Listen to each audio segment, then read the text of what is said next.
So pretty strange to be on lockdown, and we're going to get Brooks on. And even though he lives about 5 miles away from me, I haven't really seen him since the Players. And we'll see what he has to say. Let's see if we can find him. See where he's at.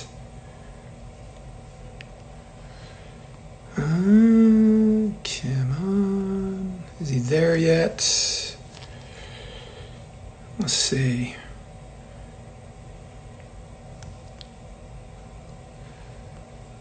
Don't see him yet. No, and Brooks, there we go.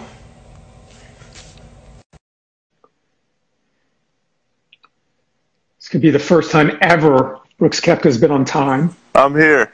It's the first time you've ever been on time. I was a minute late. My bad. We're going to go straight to the questions. Jenna Sims wants to know how long is that facial hair going to last? I don't know. I had the goatee going, and then last night I decided to shave it to the goatee was horrendous, by the way. Yeah, I can't grow facial hair at all. So it's just about. I can grow a great stash and like the flavor saver, but that's about it. You're looking a lot like your father at the moment, the B.O.B. Yeah, he used to have a mustache. He used to have a mustache when I was a kid, and then I'll never forget the one day he shaved it. No one noticed. he thought he was so cool. He's shaving it, and he went in and nobody noticed. We were all dying. It took us like a couple hours. So what have you been doing? I know you just did, what'd you do, 30 days of no drinking? Yeah, I did 30 days of no drinking. It didn't last 31. How did it feel? Do you feel better? Yeah, I feel great. I mean, I'm not going to lie. I'm hungover today. But it was good, man. I feel really good. My body feels good. And it's just nice to be like healthy and like making steps in the right direction. Obviously, the knee feels good. And yeah, I mean, I just feel good. I haven't felt this good in a long time. Somebody just said you look like a young Burt Reynolds, which is pretty good. I mean, if you could do Smokey and the Bandit right now. I know. Yeah. I think I always get the Josh Brolin or Bro. I don't know. I always get that one. Yeah. So what have you been doing? Literally, just every day. Wake up, work out.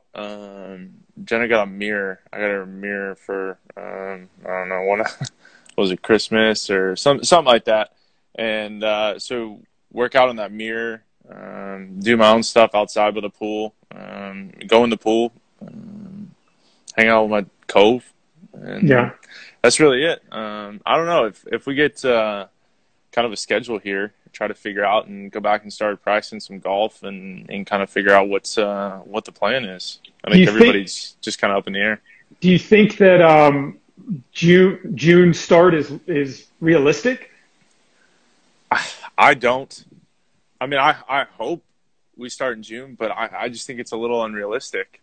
I mean, you got to think of all these guys that, they're traveling, they're doing everything. They're going to be in airports flying everywhere. I mean, there's so many guys. You don't know. Everything's got to be cleaned. It's like, is it really possible? I mean, I hope so. I'd love to. There's nothing more than I would love to be back playing, back in competition and feel that. But, I hope I'm wrong. Dude, you're getting roasted for not having earbuds, by the way. That's the best part. 4 majors and no earbuds. Listen, I have them. I have no idea where they're at. Of course you don't. Of course you don't. Look, I got to be honest. I was not looking for these things until about maybe 5 seconds before I had to come on. Shocker. What do you think about the idea of playing, if everybody does go back, playing with no fans? Yeah, I think it's going to be weird.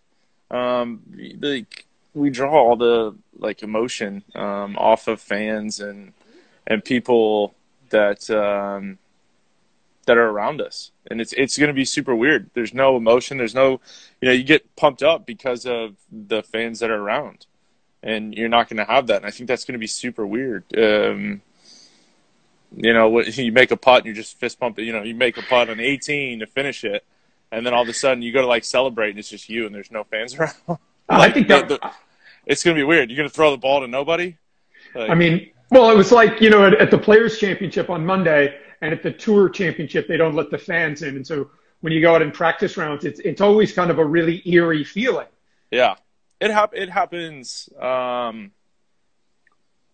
think it happens. There's a couple of them that there's a couple of days where there's no fans, and it is always weird, even when we're playing practice rounds. I think just to have nobody there. But yeah, the atmosphere isn't going to be the same. But also, as a sports fan, I'd love. There's nothing more that I would love than to get to finally watch some sports or watch people play.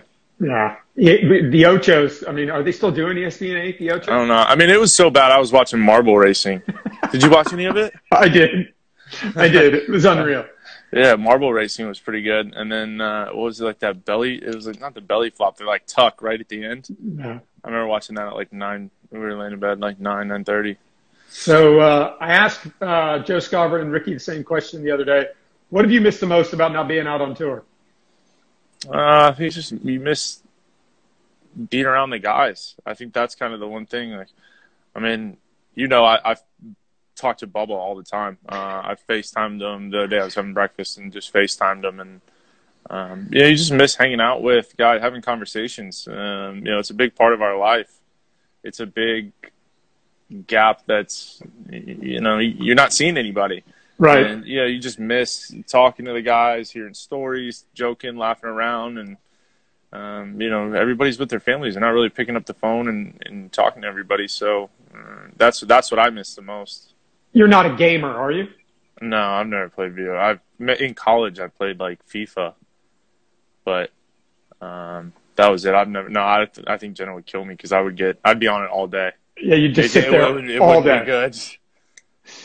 So I thought I'd ask you some questions. One question I've always wanted to ask you. You had to describe yourself as a kid in one word. What would the word be?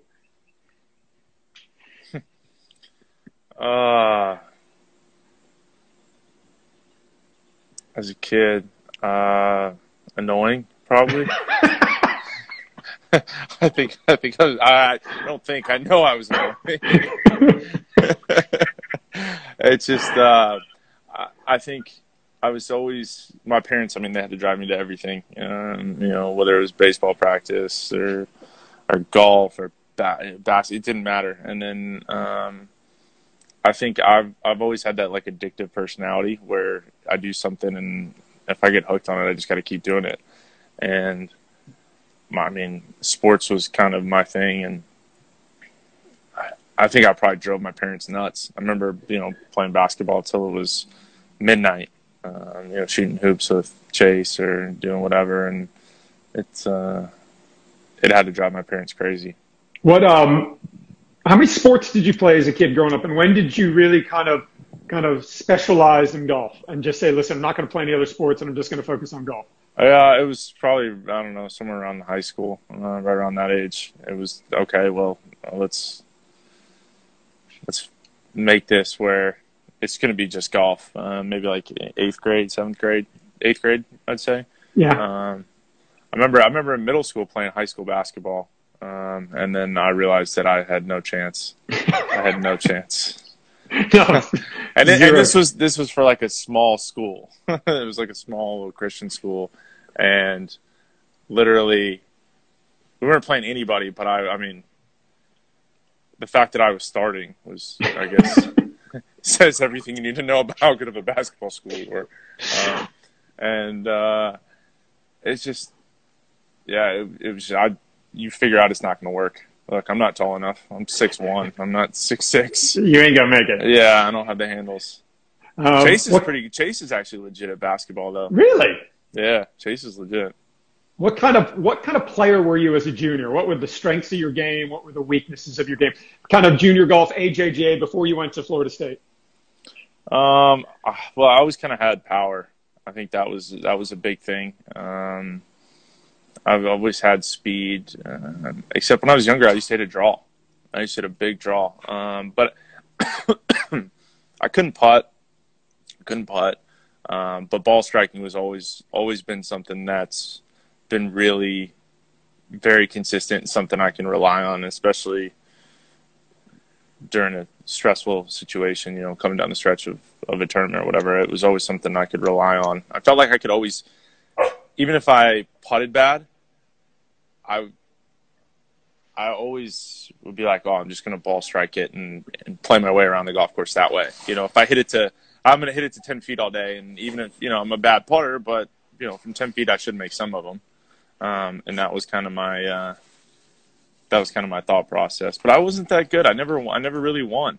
Who were the junior golf ballers when you were in AJJ? Like, who were the guys that you looked at and went, man, that guy is really, really good? Yeah, obviously Pete Uline. Pete was really good.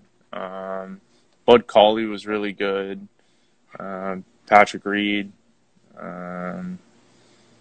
There were so many guys that were so good, and even a little bit younger than that. There were guys. I just never was one of those top guys. You're a late bloomer. Yeah, it's kind of funny. You look back and you're just like, oh man. It's crazy because if you always get beat at something, you want to be really good, and I felt like I was, like a younger brother. You just get beat up, and then finally you're like, all right, I'll figure it out and beat him. So what was the decision to go to Florida State? I literally had UCF that offered me a scholarship, but I did not like UCF. I didn't want to be in Orlando. And I know Ricky, my caddy, he's in Orlando, but I hated Orlando. I didn't like it, and I think what was it? The other scholarship was Auburn, but we grew up. We didn't have that much money, so I couldn't afford it because I had to pay for my own school, so I couldn't afford to go to Auburn. So it was pretty limited. I was like, all right, well, it's Florida State. But I remember when I got to Florida State to visit, I thought it was cool. I loved the red brick. I thought the campus was cool. I liked the coaches. The guys on the team were pretty cool. And I was like, oh, I remember, I think I committed that day when I was up there. But I loved it. I loved everything about it. And it was a fun 4 years, to say the least. Obviously, you went there for the academics because you were a great student. Yes. I was 4.0 GPA. That was me. I've told this story. To you a couple times, and there was a test. I'd never opened a book in college. I'm sorry. My coaches, tutors are all probably so mad right now, but I never studied, never did anything. I'll be honest, I was there to play golf, and I knew what I wanted to do.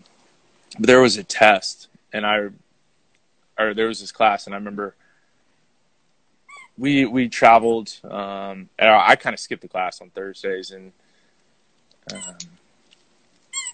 I always said, I told her, I was like, oh, we had to leave Thursday morning, whatever it was. Meanwhile, we were leaving like Thursday afternoon. But I missed like 5 tests. And she's like, you know what? Let's just make it a true and false. I'll give you 10 questions, true, false. You have to, you just come in and we'll take that. Whatever you get is your grade.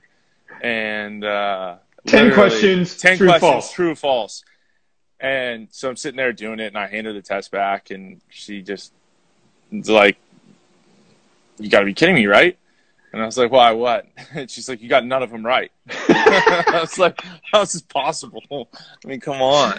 I remember you telling that story at Hartford, and Bryson had just turned pro, and you and I looked over them, and he's kind of doing the math in his head on the probabilities of what it was to get all of them wrong. I don't know how he figured out exactly what sorry. Literally, it was, I forget what the probability was, but it was unbelievable, the odds of getting every one of them wrong. If you could go back today, knowing everything that you know right now today, and give yourself advice when you were at Florida State, what would it be? Just to stay motivated. I think that was something, I think that's what's made me so great is, everybody always talks about that chip on my shoulder, but I used it in college. Like I really wanted to go to Florida. I think that's what most people don't even know this, but I really wanted to go. I was a big Florida Gator fan growing up, and they never recruited me. So I was always pissed off about it. I was always mad and whatever. And I just made sure that every time we played, I was always like, all right, well, I'm going to show Buddy Alexander, the coach at Florida, and give him, be like, hey, you really screwed up by not recruiting me. And, that was my thing. And it's kind of always how my life's always been. There's always a chip on the shoulder, always something to prove to somebody. Any regrets from what happened at Florida State? Do you wish you would have worked harder? Do you wish you would have gone to class more? Do you wish you'd had better attitude? Yeah, it's funny. I think I needed all 4 years. I needed all 4 years to grow up. It's funny. You look back on it now, and I was like a little shithead. Like I was annoying. I remember Malloy, my assistant coach, my freshman year. I mean, I must have ran so many stadiums. If I breathed in the wrong direction, I was running. And I wouldn't follow suit in everything I did in my freshman year, but it was. I guarantee I knew you never how to cause problems. I guarantee you never wore the right uniform ever. You know what? It's so funny, and literally Trey was such a stickler on everything had to be ironed. It had to be perfect. Your outfit, shoes clean. Like that's not appearance was a big thing. Oh my gosh, and it was so bad. I guarantee you never showed up with anything ironed. No, my stuff was like thrown in. I didn't know what I was doing. I was like thrown. You still don't know what you're doing. Yeah, I know. Well, yeah, that's funny because you steam or you iron, right? I iron all your you're clothes. You're an ironer, yeah. I iron all your clothes at the majors. Yeah, I'm like, all dude, everything shows up. For people that don't know, everything shows up, and Nike will bring it over, and we're scripted for the week, and everything's kind of folded up, and CH will just snatch it all, and it's all hung. And then every day I come out, and like CH it's like a perfect little maid. He sets it out. It's hanging on the door knob and everything. It's kind of funny. I bring you down hat selections and say, yes. Which hat do you want to wear? Yeah, you're like, I don't care. Yeah, I'm like, hey, listen, I'll wear one of these. I don't know if they do come out with some Nike does come out with some pretty unique hats for the majors. All right, we're going to go to a question. I think it's actually a really good question. If Brandel Chamblee asked you to go out to dinner, would you go? Hell no. Hell no. Hell no. That's a no. Yeah, that's a definite no thing. Yeah. Do you remember this? We had to get into a golf cart with him. Oh, Matt, at the Open last year. Yeah, and I asked last year we went. Yeah. And we went from where the carts picked us up, and we had to go to the driving range, and Brandel was in the cart. Yeah. And I was like, "Do you want to get out? I'll sit there." He didn't say anything. I just remember he did anything. Sat in the back. We sat in the back, and we didn't even say anything. That was another interesting thing that I wanted to talk to you about. Your relationship, obviously over the last 3 or 4 years. Obviously now that you've become, you got to be number one in the world. You've won majors. You've got to do a lot more media than you ever used to do. And I think you've become a lot more honest with the media and kind of speaking your mind. But I think a lot of times you say things for people that don't know you like we know you. I think you say things that make sense in your head and make sense to us that know you. But to people that don't know you, they just come across as you just being, a jackass and not really caring and stuff like that. Oh, yeah, for sure. I don't think my monotone doesn't help either. I know I'm super monotone. And especially in the press room, like I always viewed the media as like the enemy. I've always kind of viewed it that way. And kind of had to change my mind as it's, I'm learning on the fly. Everything in the last 2.5 years has been come at me so fast. And so you're trying to learn and, okay, well, I used to hold everything back, and now it's like, okay, well, let me be more open and honest. And, honesty pisses people off. So it's, I still think people don't like it. I still think you should do what we've talked about, is just give an entire press conference and just give back rap lyrics. Just I know. Straight rap lyrics. I could every do that. Single question. It's so much fun. I think I think the part about every time we're in a car, I mean, there's always music going. We're always rapping. What's your favorite jam at the moment? The Box.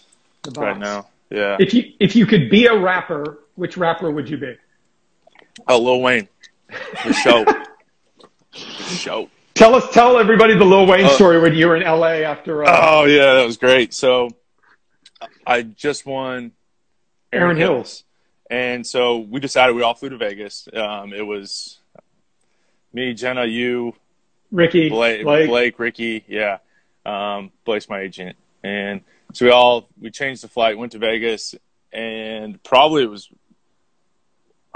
we partied so hard on the plane. I think when we got there, we really just sat there and just kind of admired the trophy. We didn't really looked do at much. the trophy. I remember when we were landing.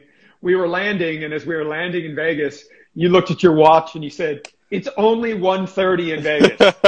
I did, yeah.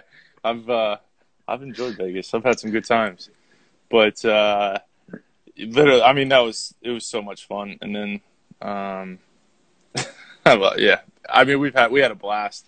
Went out there, and I think Ricky or Blake left. We spent a week there pretty much. Ricky left the trophy, didn't he?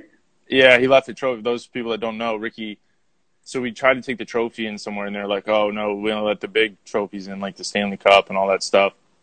And so we tried to explain to the guy that it was kind of a big trophy, and so we left it in, like the hostess stands when you walk into a restaurant. There's like a cubby hole at the bottom. There's like a cubby, like a little area or whatever. So we put it in the cubby hole as we went to the restaurant and just left it there. And when we walked out, but we had to go in an elevator up a couple floors to dinner, whatever it was. And we come back and it's still there. And we're like, wow, this is there. And I was mad at Rick. I was like, dude, I never wanted to take this out. I was like, I'm 100% going to lose this, ding the thing, whatever it's going to be. We're going to ruin this. And I was like, I don't know how I'm going to explain this to anybody. And sure enough, so it's early morning, and Rick's coming back. One of his buddies came out there, and he's kind of holding the trophy, whatever, and just swinging it. And dinged this lady comes up and taps him on the shoulder. She's like, "Hey, is this yours?" And it was the top of the U.S. Open trophy that had fallen off as he was getting around. And then so he goes to check in or go into his room, and he sets it down and then puts the key up against the door and just walks right in and leaves the trophy outside. And no one stole it the entire time, and nobody stole it. Only in Vegas could that happen, where Ricky could do that. But so, anyways, we decided we're going to go to LA, but me and Jenna kind of kept the party going, and so we're there, and I'm on the phone, and I had to do an interview with, I forget who it was, but I'm on the phone doing this interview, and all of a sudden I just hear like a little bit of commotion coming from the staircase, and I turn around and I just smell so much weed. And I'm like, whoa, like, what is going on? And I turn around, and there's these 3 dudes walking at me, and 2 of them were just massive. I mean, guys were 6'8", 350. And then I see this dude who's like 5'6" in between them, and I'm like, giving this interview. And I'm like, holy shit, that's Lil Wayne. That's Lil Wayne.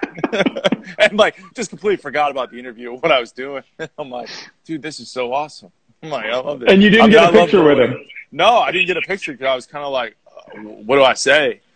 And I forget, like, I like stuttered. I didn't know what to say, dude. Yeah, I met I went to Puma 360, this big thing in Germany this year, and Jay-Z was there.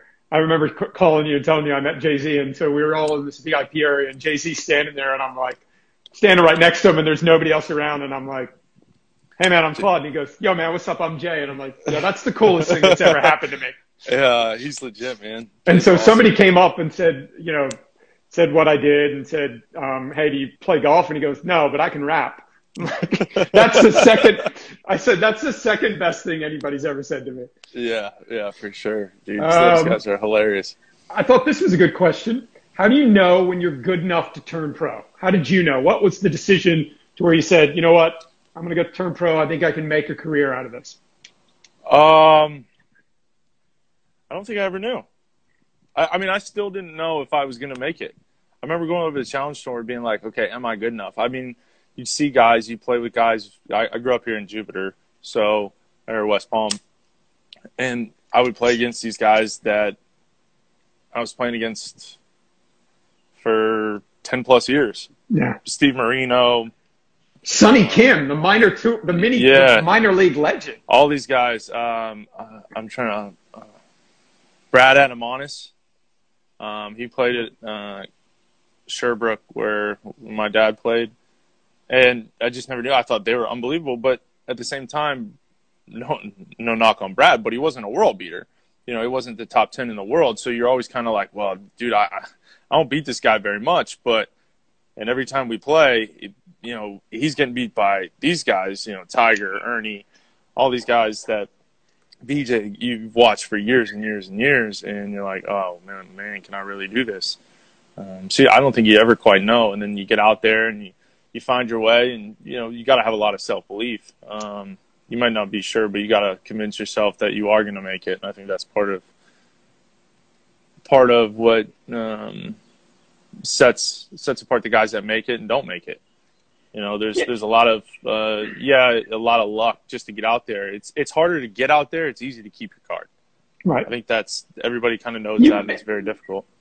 Do you think what's the biggest difference between guys that are playing what game wise, the playing of the game, not golf swing, not technique, playing mini tours. You played on the minor league down here in Jupe. You're going over and you're not on the main European tour, on the web and stuff. What do you think is the biggest difference in the actual playing of the game part that people don't realize?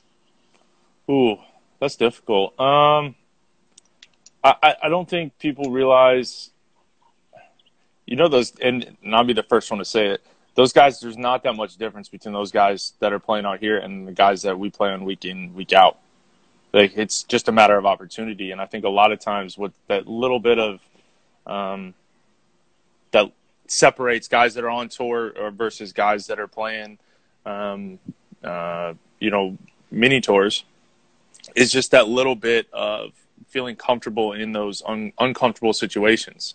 I think that's one thing that I've noticed, that guys on tour, those situations where it's like, okay, I really need to take advantage of it. They're definitely way more comfortable than the guys who haven't been there and haven't. But part of it is they haven't done it. You know what I mean? They don't get, they might think, hey, this is my one chance to make it. This is my one chance where, I got to take advantage of it. And it's like, they end up putting too much pressure on themselves, things like that. But there's not really much of a difference, I think, between the guys that are playing, not minor league, but mini tour golf and whatever it might be, versus the guy that's, just keeping his card. There's not that much difference. A little bit of, a break going their way. But it's always interesting to see, because some of those guys you play with, around here in Jupiter, and you're like, dude, there's no reason this guy should be out the other week playing. Yeah, absolutely. I know the answer to this question, but I think it's an interesting one for everyone to hear, because we were in Abu Dhabi this year, and that kid Josh Hill was playing with you, that amateur kid, and he asked you on one of the holes, how many pins around do you shoot at? How many flags around do you go at? How many would you say in a normal PGA Tour event, how many pins are you actually going at? Not many. There's not many. Usually for me, it's anything inside of a 9-iron. So, 165 yards and in is usually a go. But with that being said, if it's a left pin, with water on the left, I'm not going to go for it. I'm gonna bail out a little further right, just because of the shot shape I hit. And I would say maybe 3 or 4 pins. Majors? Usually. Rarely. At majors, yeah. I mean, it gets less and less. We always try to,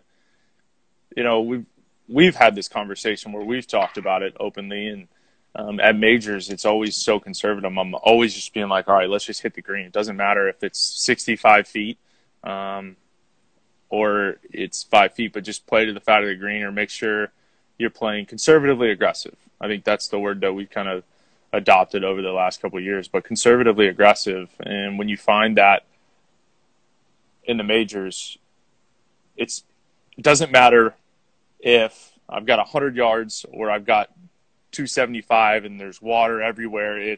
The line's the line. You just hit it there. You don't get caught up in the situation. You don't get caught up in anything else. You just hit it there. That's what it is. And then a lot of times in the regular tournaments, it's like, dude, I got 8-iron, pins back right. I mean, this is right in my wheelhouse, and I'm going right at it. Right. Where in a major, I'd be like, no, I'm just going to hit it 15 feet left, short. 8 might not be the perfect stick to get all the way back there, but it's the correct shot. What is it about your personality that makes you feel so comfortable in majors? What do you think it is? I always believe that I can handle everything better than everybody else, whether it's a bad situation. My goal in major championships is never make a double. That's my goal. Every time we always play in a major championship is never to make a double. Sometimes it happens. There's nothing you can do about it, but I'm always just trying to make the best score, make the best of a bad situation. If you're in the trees, okay, all right, let's just chip it out and we'll find a way. And, if I make 5, I make 5, because it takes 2 holes to recover from a double where it's only 1 for a bogey. And in a major championship, a lot of times bogey doesn't kill you. Half the other guys that are playing the hole are going to make bogey. So it's just like, all right, well, I'm just part of those guys. And, that's always my goal. But then when I'm playing, I think I feel like I can beat everybody mentally. And that's just the truth. I really do feel like the mental side of everything separates me from everybody else. Do you feel the pressure, and are you aware of the fact that it's pressure, nervous? It's especially when you get to the back nine. I mean, obviously back nines on Sundays are very different than the rest of the tournament, but do you feel it, or is it something as the player? Because I've never been in that situation. What's it like? What are you feeling as a human being? It's so much fun. It really is. I love it. I love every second of it. Like the competition, that's what we play for. That's what we practice for. That's something that has been, I guess, ingrained in me since I was a little kid. You always want to set yourself up the entire week so that you're within 3 with 9 holes to go. We've talked about that a million times. It doesn't matter what happens on the first hole, whatever, 36th hole, 54 holes. Listen, you need to have a chance to win with 9 holes to go and make something happen. A lot of times, things might fall your way. A lot of times, you might give it to somebody, whatever it is, just give yourself a chance. And I've always done a good job of that. But I love the fact of all of a sudden, let's say you're 3 back and you birdie 10, and all of a sudden it goes to 2.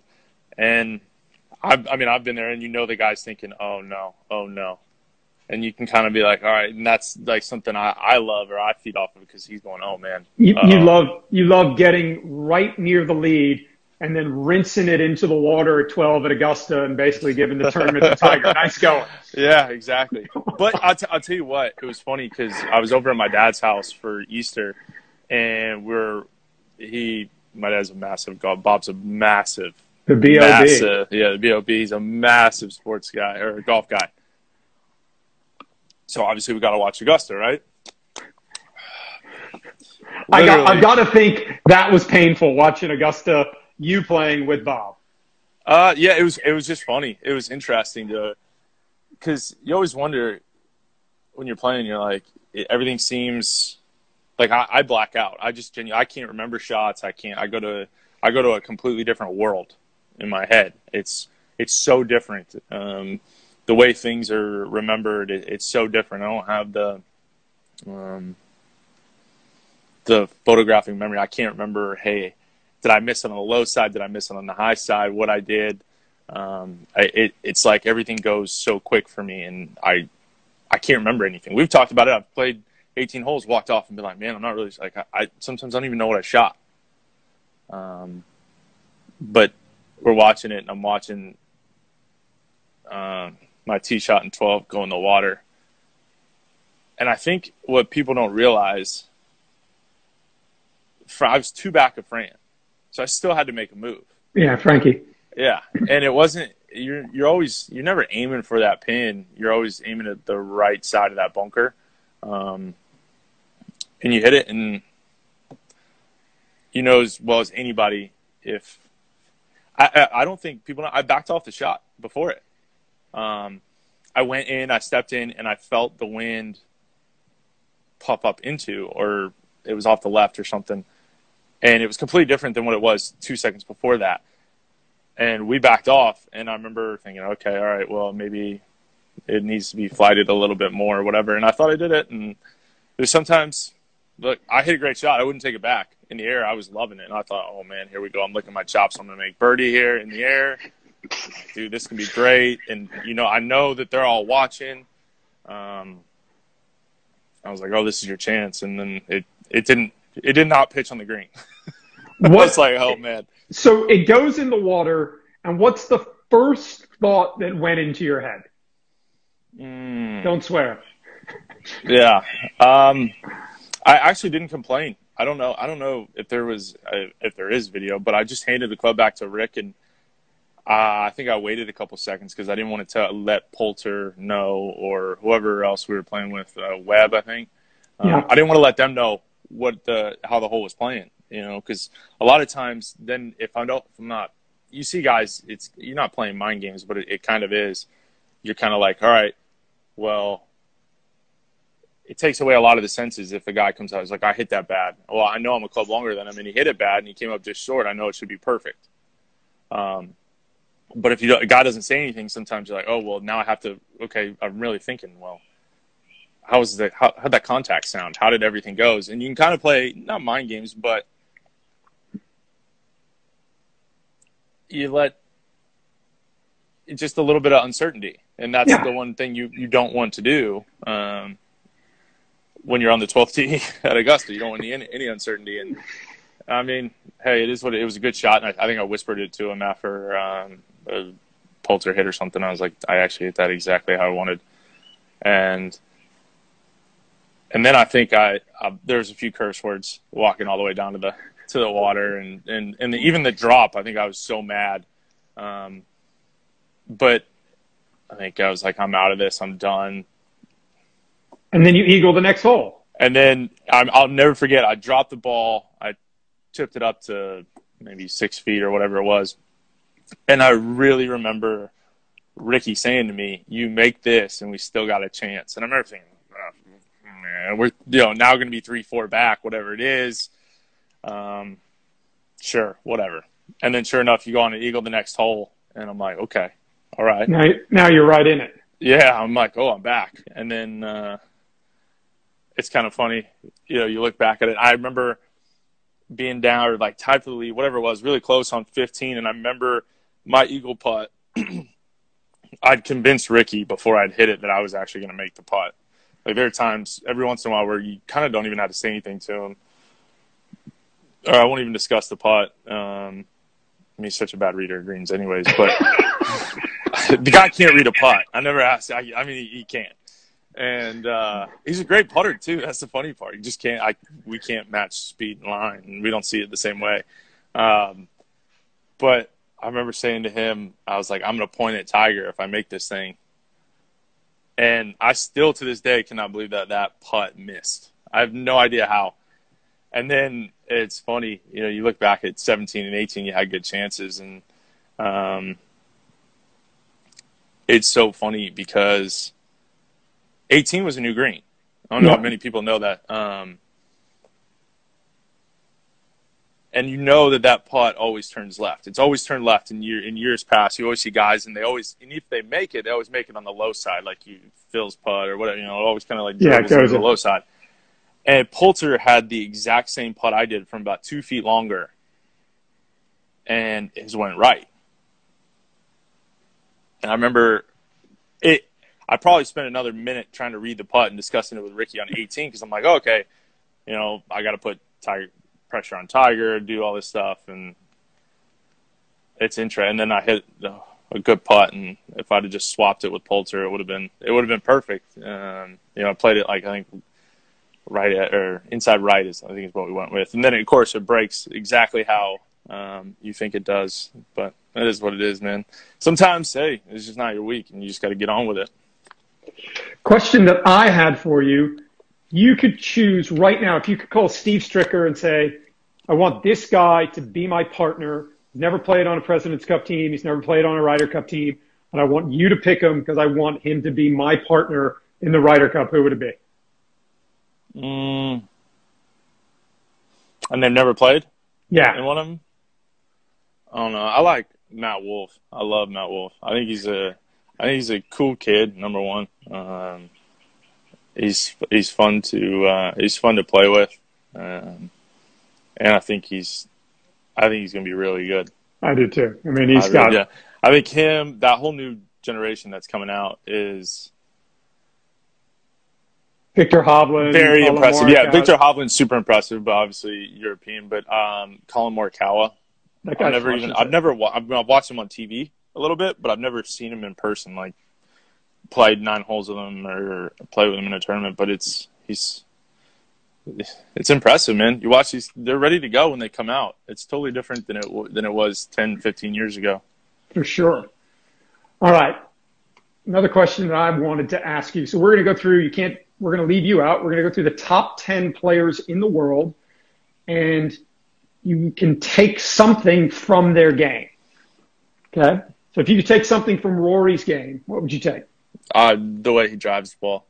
So impressive. It's a joke. I don't think people realize we always talk about how good of a driver he is, but the fact that he literally steps up on every hole and it's like, yeah, I'll pull the driver, and the fairway's like 20 yards wide, and it doesn't even sometimes it doesn't even suit.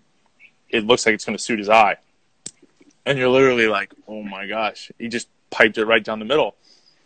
You're like, okay, I'll just hit my 4-iron. And I'm like, what am I supposed to do? It's so impressive. I don't think it might be arguably, I think, probably one of the greatest weapons of any player in this generation. For sure.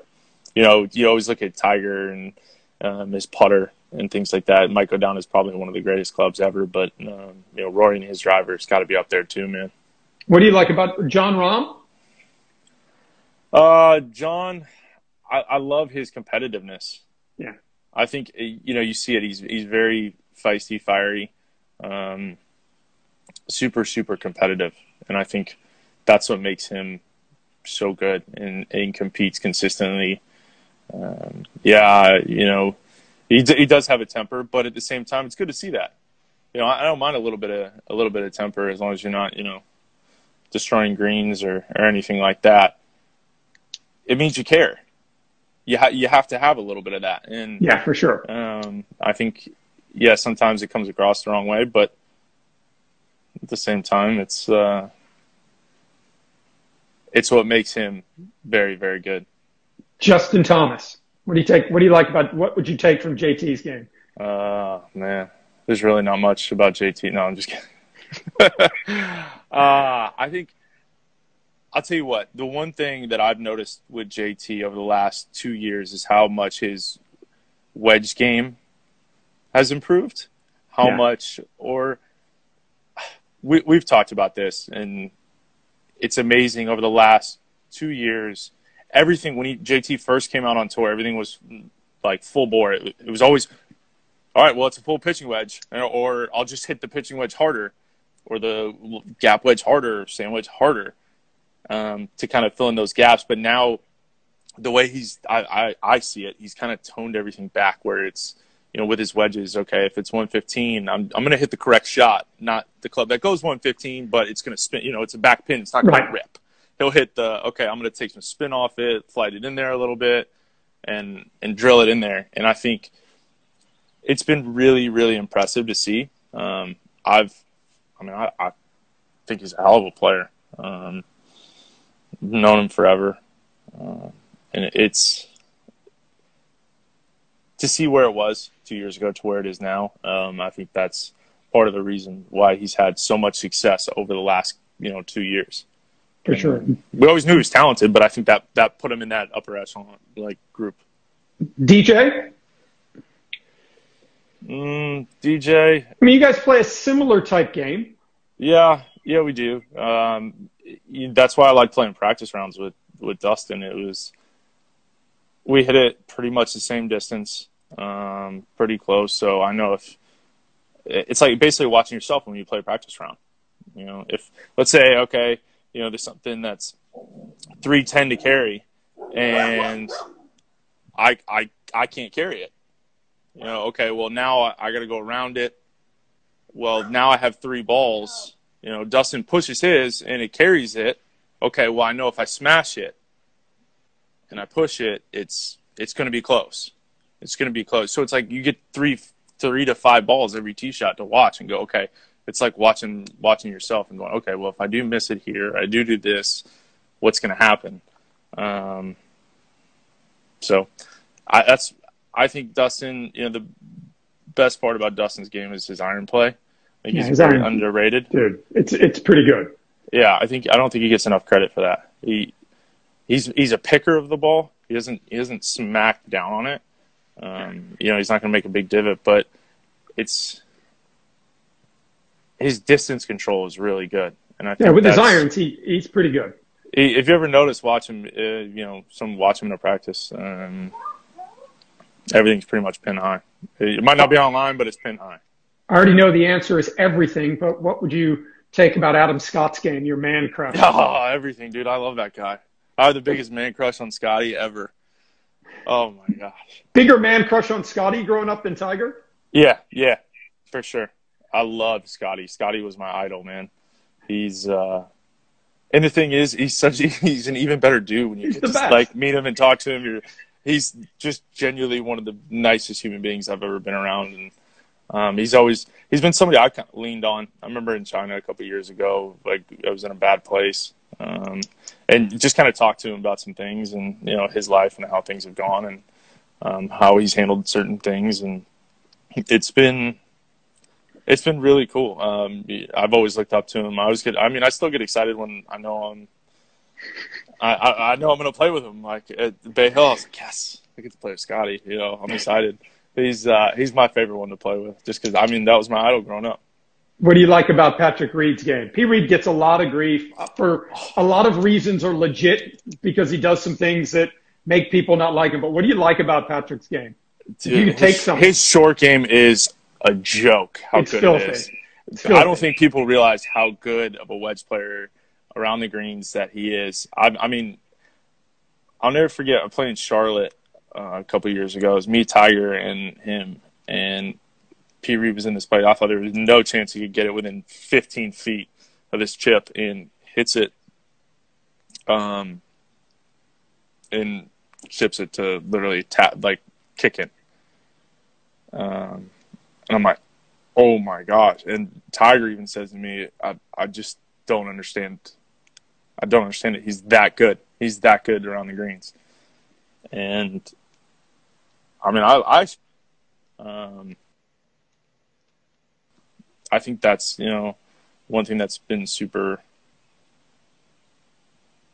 misconstrued over the last couple months of just because I said, hey, I thought he cheated.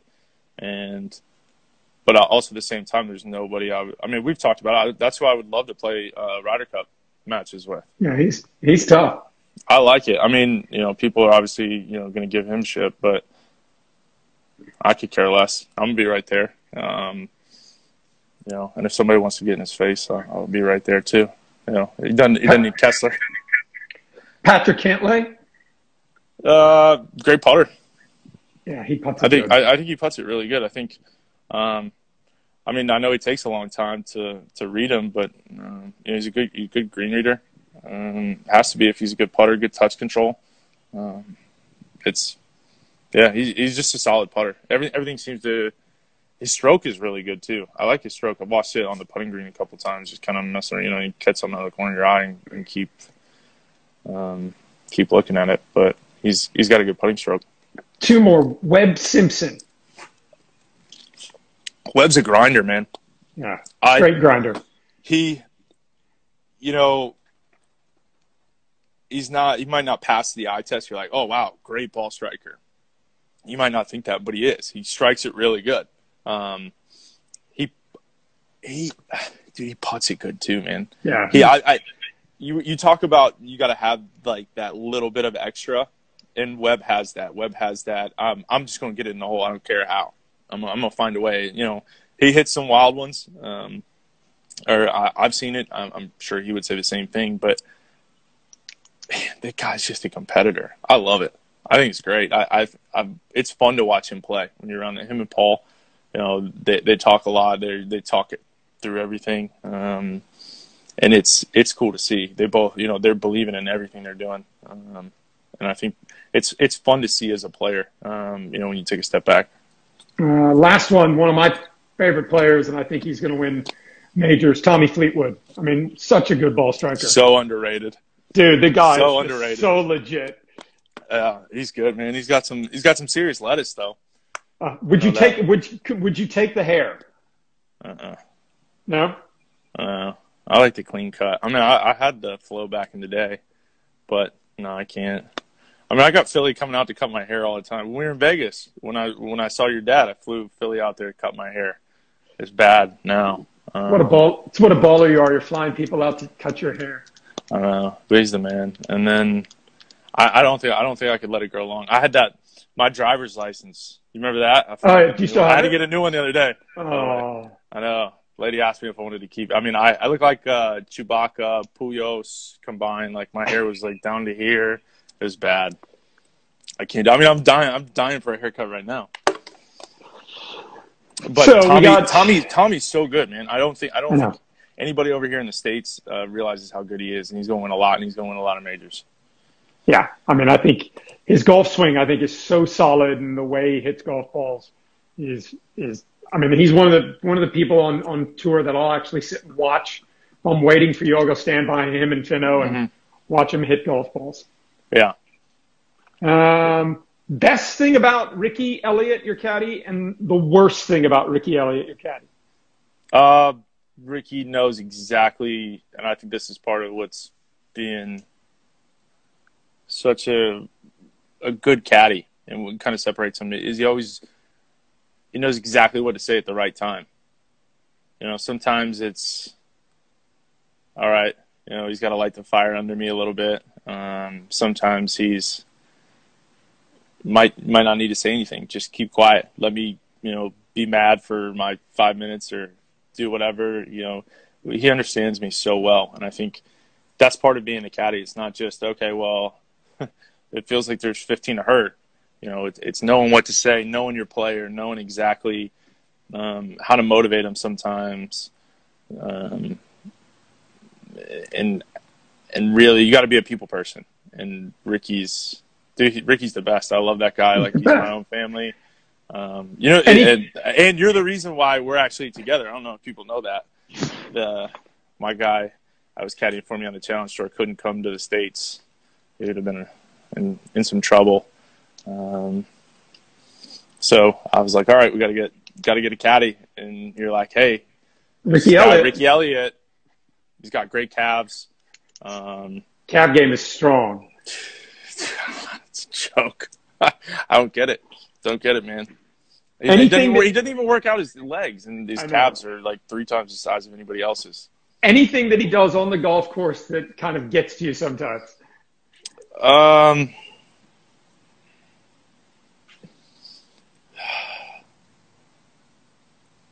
What does he do? Yeah, there's something he does that actually really does drive me nuts, and I'm trying to think of it right now. He's been bad with getting waters lately. Like, there's no water in the bag. Oh, yeah. I'm like dying for a drink. I'm like, hey, I need a water. Let's go on the next tee. These are the epitome of first world problems. You're flying people out there. I'm trying to think. No, but there is something that he does, and I can't remember what it is. God, what is it? I'll think of it. But I mean, I love the guy. He's the best caddy, I think, and he's going to be in my bag for a long time. I hope so. Yeah. Hopefully we're all on the team for a long time, man. It's working right now. Yeah. somebody asked, and seeing as I'm here, I'd love to hear the answer. What advice would you give a player who's trying to find a coach? What do you look for in a coach? What do you think players should look for when they're trying to find someone to help them with their game? I think it's important that when you go to, you start talking to the coach, figure out what they want. Me personally, I'm not technical. You know that. I know that. If I started thinking of, hey, it's got to be in this spot, it's got to be in that spot, you got to understand who you are as a person. Are you very technical? Number one. And is the coach technical? Because I'm sure you could be technical. I don't know. Sure. But we've never gone there because you understand that I can't do that. And I think that's what's so good. What makes you so good is you have to make sure that coach isn't teaching, okay, well, you got to get into this. There's some coaches you need to be in this spot, and you go all the way up, and you've got to hit all these spots. I'm not going to name names, but there's a lot of coaches who do that. And I'm not technical, so I couldn't do that. That wouldn't work for me. You really have to understand the philosophy that they're trying to do, figure out what they're working towards. Understand shot shape. Okay, well, all of a sudden you're a cutter and you're like, I want to draw the ball, and all of a sudden you're doing a whole revamp of the swing. Do you really want to do that? Like, is this coach just have guys that hit draws? I always look at. I remember when we were who does the guy coach? Yeah. And it's not about, okay, well, are they great players, but does he have a wide variety of guys, and how does he handle them? I think that's important too. For sure. I'm trying to find it. You do all. They don't all swing the exact same. They don't all hit this one shot. Can the guy? Okay. If you get into this weird position, can you get out of it? Can he help you out of that? And I think sometimes when you're playing position golf or swing position, it doesn't work. But just understand who you are, and then make sure that the coach matches that. Perfect. All right. Well, I've taken up enough of your time. Please go shave that ridiculous mustache. It's horrendous. No, I'm glad. Are you going to keep it? Oh, yeah, I'm going to keep it. I had the goatee till yesterday. So what are we, 32 days in now? 32 days for us, yeah, or whatever it is. I can't. I'll be back the first week. I might. First week we're back playing. I'll have it. Well, hopefully we're back playing soon, and hopefully we're back practicing soon. I'm ready to do that. I can't wait. I just can't wait, man. It's weird to have this much time off, and in the middle of the season, you're like, I just want to go hit balls. I want to go putt or go do something. Because I don't have anything in my house, so I got to go up to the flow, practice with you, do whatever, and get back into the swing. All right. Well, hopefully we can do it soon. Stay safe. Stay home too. Don't be going out. I can't know where to go, man. All right. We'll talk to you soon. Yep, you got it. I'll talk to you. See ya.